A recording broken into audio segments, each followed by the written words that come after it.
nduɗo horndol ndu mbiɗen horndol ɗo annabi souleymana ko kayru mbiɗen ene jeeya e mumantewon sappo jangto kon ene naata aljanna ndu horndoldu ko hen jeeya kanji sappo ɗi ko buragu nelaɗo Allah sallallahu alayhi wa sallam nguɗo buragu ko naatowo aljanna so ɓenni ngun battuɗo ɗiɗi o ko hudhude bilqis ma en jangto e bilqis hakkude makko e annabi souleymane hudhudu makko o ko naatowo aljanna woni ɗiɗi tataɓijo o ko namlatu souleymana horndoldu kalten joni joni du horndoldu annabi souleymana ndu ko naatowol aljanna woni tati nayyi o ko ngaari annabi ibrahima ndin ko naatore aljanna woni nayyi joyi ko jawdi ɗi yii ko sotiranoɗi kanko annabi ibrahima woni annabi ismaila jawdi ndi o sotirnondi ndi ko naatole aljanna jeegom ko nagge banu israila en nge ko naatowe aljanna jeeɗiɗi ko rawandu ahlul kahfi en ndu ko naatore aljanna jeetati ko mbabba ousayru mbabba mum ba ko naatowo aljanna jeenayyi ko ngeloba annabi salihu ba ko naatowo aljanna sappo ko lingu monnogu annabi yunus nguɗo lingu ko naatowo aljanna ko ɗiɗo mumante won sappo goni naatoyoji aljanna ɗi ganduɗa enen jangta wadde noon horndoldu annabi souleymane du kalɗen ɗo ndu ko hen jeeya alhamdulillah joni noon annabi souleymane omona ara o suwa yettade to hornoldu ndu woni omo heddori kiloji tati hornoldu ndu haali kaɗo haala he mon korndolli ngara nattoye nder koy nattoye koɗande moɗon woto annabi souleymane yabɓuɗon kanko e konu makko annabi souleymane ɗo dariɗo e to hornoldu ndu haali kaɗo haala ɗo ko kiloji tati o suwa yettade alhamdulillah nde wonno korndolli ñuuñu leñol ñuuƴi tan Allah hokkiɗo hunde hawnide hunde aɗi keewi dilli kanji tan goni ganduɗa so tawi ɗi ndenti ko juuti noɗi mbayi famde ni noɗi dillirta ni sa ɓadimayi adnana e kadi Allah hokkiɗi ñañal gongal heɗi jaɓɓo hendu ko woɗɗi ganduɗa ɗum tan sa joguino ɗo paquet ma sukara a yiyataɗi ɗo de kono nde wonata mintaji tawa ɗi jettimi paquet ɗi ƴettata hendu ndu koto woɗɗi ƴettata hendu ndu Allah hokkiɗi ɗum waɗi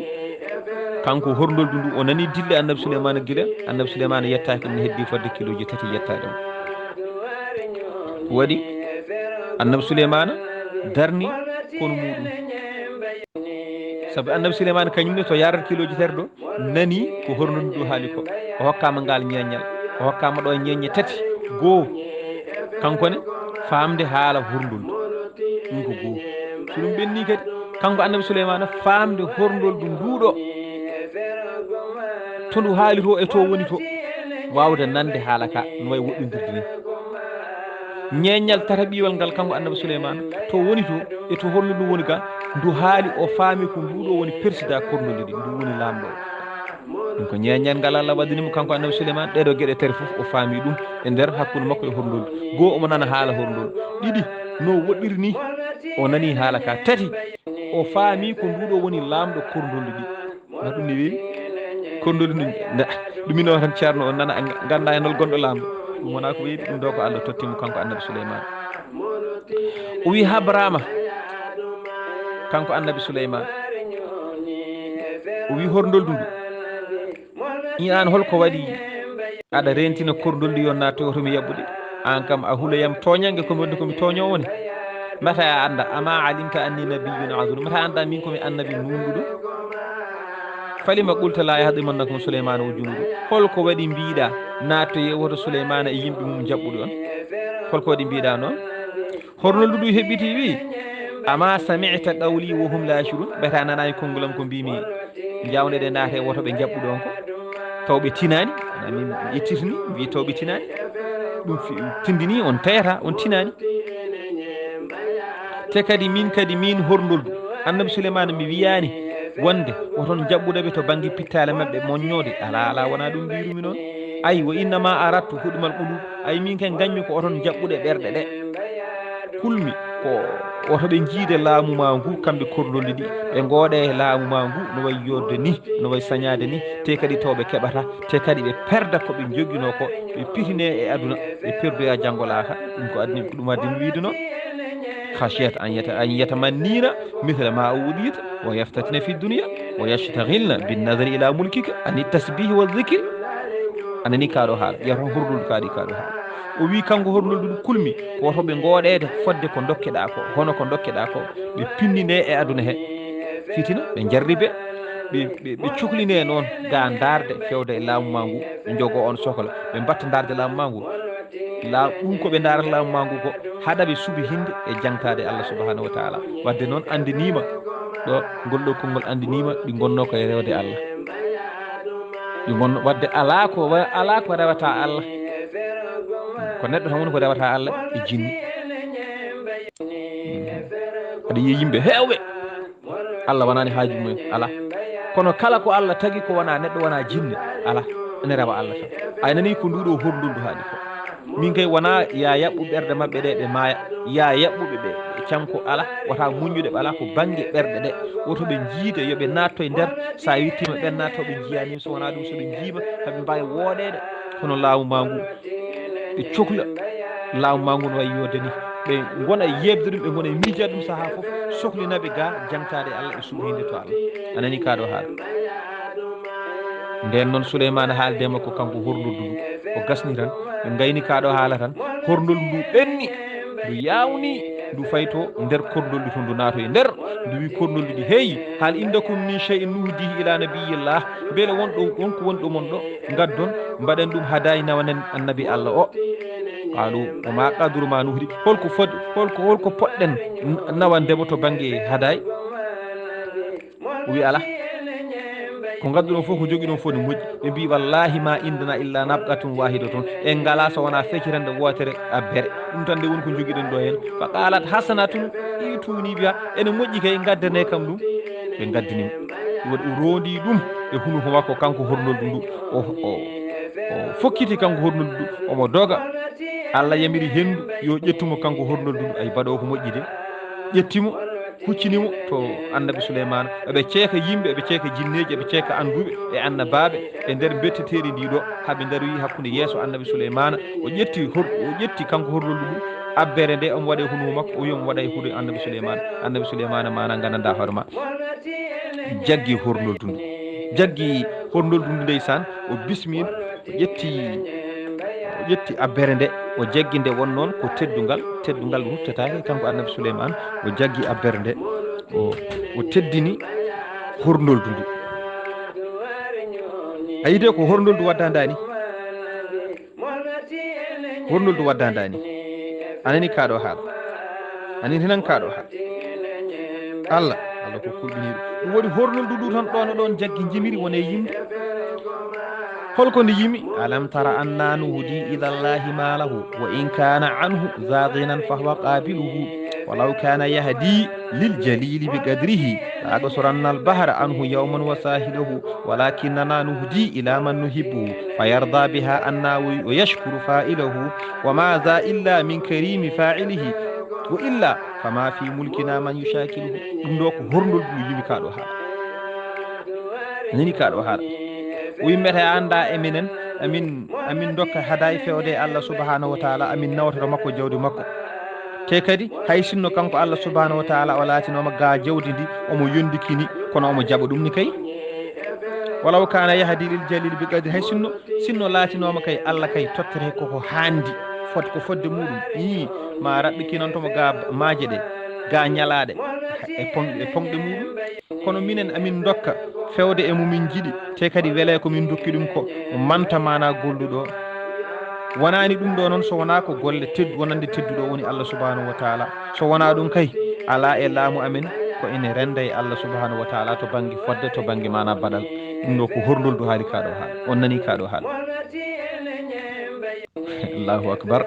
hornoldu yimi kaɗo haala waɗi annabi souleymana bisminu wiide barakallahu fikum yo Allah waɗa mon barke yo Allah waɗa mon barke annabi souleymana yetti Allah o yetti tagore Allah nde o waɗi horndoldu ko mumantewel ganda ngel mumantewel ngel ganduɗa angel heewi coññali angel jaɓɓo to banggue hendu ko woɗɗi woɗɗi eyi tawni woɗɗi kañum tan yiira kadi ene mofta guura no neɗɗo moftirta guura ni e fawru muɗum te kadi ene jeeya ko ɓuuri wonde ƴoyre muɗum kañum ngel ɗo mumantewel ene heela gabbel kelande ɗiɗi gawri men ndiɗo kelande ɗiɗi helata ɗum aɗani ko addanta ɗum wadde noon woto fudde so mofti ɗum nder leydi woto fudde toon ɗum waɗi ko ɓooyi toon foof sa tawi tan a reemi walla hay sinno wona demal wonko gasata ha fotti hen a cikkata ko hande waɗa toon taw woni toon hitande walla ko ɓuuri ɗum gabbel gonguel ne wiye kusba feccata ɗum ko pecce nayyi nde wonno ngel gabbel so feccama pecce ɗiɗi haɗata ɗum fudde kañum no ƴoji ha maayi no ƴoji addanta ɗum wadde noon ko hulde woto fudde alhamdulillah ko noon ene ñaama kañum horndolde ene ñaama e hitande muɗum feccere ko renndini so renndini ɗo hunde ñaama hen feccere ko heddi ko moftana hitande fande ɗum ko jikku muɗum ko noon yo Allah hokku en famde gueɗe Allah ɗe subhanahu wa taala koni alhaali o wayi ɗum waɗi horndoldu ndu ndu tellima e tellorgal ndu jippima e jipporgal haqqilanteɓe to banggue kaldigal e to banggue gollal foof ɗum waɗi souleymane to nani tan horndoldu makko yettade horndoldu ndu Allah wimo fatabassama dahikan min qawliha Allah ne haalan nelaɗo sallah alih wa sallam o winde horndoldu ndu o haali kaɗo haala annabi souleymane ne heddi kiloji tati yettademo ɗo annabi souleymane nani haala kaɗo tan annabi souleymane muusi fatabassama dahikan min qawliha nani moosi souleymane fatabassama souleymane ibtidama o moosi to fuɗɗode to kanko annabi souleymane kono to wattande to o watti ɗum jaleɗe o herkitani noon ala jaali jaleɗe kono ko jaleɗe tan fokose mooso ngo noon ko udditde hunuko mum fotude toni mum tan e jaleɗe ɗe noon ko udditde hunuko mum seeɗa tan ko noon kono noon wiyama sababu jaleɗe makko ɗe kanko annabi souleymane ko gueɗe ɗiɗi gueɗel gotel ngel ko tindinde e peeñgol yurmede makko o yurmima konu nduɗo horndoldu ɗum waɗi o dartini laamu makko ngu yoɓe darto ha korndoldu ɗi gasna nadde ayi o yurmima ɗum e kadi e yidde o yiɗi ɗiɗo korndolli sababu nde kolɗu konngol ngol o haali wonde wo hum la ashurun eyi souleymane natte woto ɓeeɗo jaɓɓuɗen tawɓe tinani ayi o yani ɓe tayat ɓe jaɓɓe na wi ko tawɓe tinani ngol ɗo konngol weeli annabi souleymane o wiye kadi ɗum ɗo woni ɓe mbiɗon koye gueɗe ɗiɗi addinimo jalde ngel ɗo hen gueɗel gotel gueɗel ɗimmel ngel kanko annabi souleymane ko weltare makko wonde Allah tottimo ko tottani hay goto e kala zamanu makko e on saaha sababude nandemo ko korndolli kaali e ko nande korndolli kala waɗi o weltori ɗum o yettiri ɗum Allah kanko annabi souleymane e oɗon sifa mo Allah waɗanimo mo ganduɗa weeɓani tottede ɗum kala neɗɗo ɗum mbiyeteno moosi ɗo ɗum ko uddidde hunuko mum ko alda e sawtu ɗum mbiyeteno jaali seeɗa ɗo ɗum ko uddidde hunuko muɗum wondude e sawtu kono ko sawtu pamɗuɗo so tawi ko ngertude noon ko uddidde hunuko wondude e sawtu towɗo cembulinde kewɗo doole ɗum ɗo oɗon noon sifa o yettota ko annabaɓe ngertitira jaleɗe ala kamɓe ɓe moosa tan walla ɓe jala taw ko jaleɗe ɗe ganduɗa hay ɓattiɗoɓe ɗeɓata nande jaleɗe ɗe kono noon ɓe jalata jaleɗe towɗe alhamdulillah alhamdulillah ɗum waɗi alhamdulillah o suuri kanko annabi souleymane kono makko ngu yoɓe dartu ɓe darti ha korndoji ɗi fof gasni nadde o ari o yetti waɗi o haaldi e horndoldu ɗum fodde ko kalɗum ɗo ko alhamdulillah min jetti Allah subhanahu wa taala ɗon tan o wi kanko annabi souleymane omo ñaago Allah qala rabbi awzi'ni an ashkura ni'mataka allati an'amta alayya wa ala walidayya wa an a'mala salihan tardah ay ɗo o ñaagui Allah subhanahu wa taala o wi ema joomam longinam nde mantanmi nema ma mo mbaɗanɗa kam mo neminɗa e dow e nema mo mbaɗanɗa jinnaɓe o ayi a wurni kam a waɗi kam komi jaɓɗoma mboɗa rewa Allah a wurni jinnabam a waɗi jinnabam ko jaɓɓema ene ndewa Allah heewi jibinaɓe ɓe goni rewoɓe Allah kono noon ɓe tawani jinnama maɓɓe ene ndewa Allah ɗum ne muusi saabu aɗa andi ko woni lahara aɗa andi jeygol haalnama Allah haalnima fof jogade jinnaɗo noon mo aɗa ɗamini ko nata o jeygol ɗum ne muusi min noon a moƴƴini kam a moƴƴani kam min mi woni dewowo Allah ɓe jaɓima a moƴƴani jinnaɓam ɓe goni rewoɓe Allah ɓe jaɓima ɗum noon ko moƴƴere nde moƴƴanɗami jomam longinam nde mantami ɗin nemaji ɗi mbaɗanɗami kanko annabi Souleymane longinam nde mantami nemaji ma ɗi mbaɗanɗami ɗiɗo nemaji ko mawɗi e yam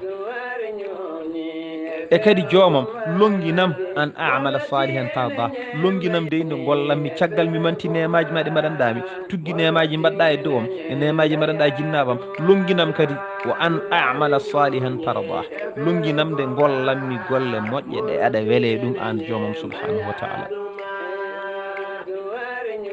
ɗum ko annabi Souleymane haali kaɗo haala kono noon wa innama zakara nicmata walidayhi takfiran li nicmati liyazdada fi shukri alayha ay ko jangtori nema mo Allah waɗanɗo jinnama makko ɗo ko hebbinorade wonande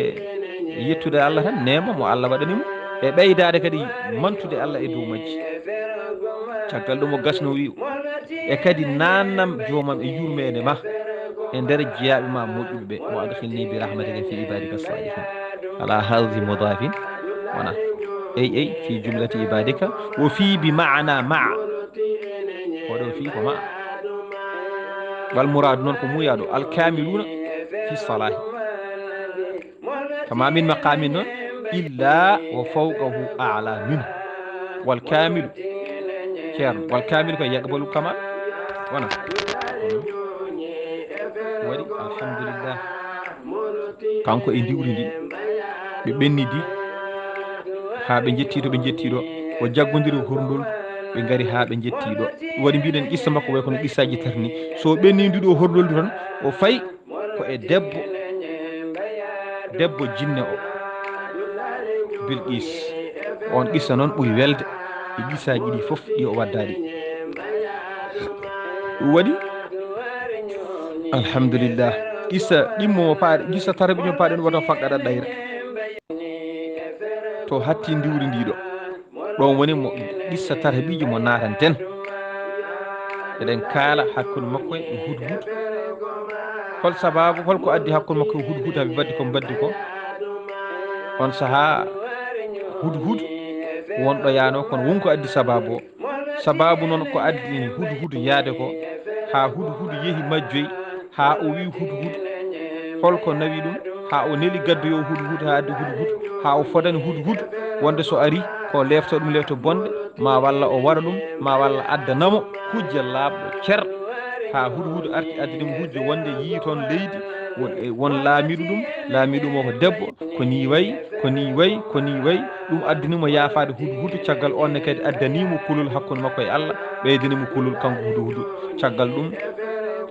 woni sababu ha o jokku o windi lettere kanko annabi Souleymane o neldi debbo oɗo debbo o kañumne waɗi feere nele makko yimɓe no ko neldiɓe holɓen yimɓe ɓe o neli holno ɓe poti holko o hokkiɓe inchallahu taala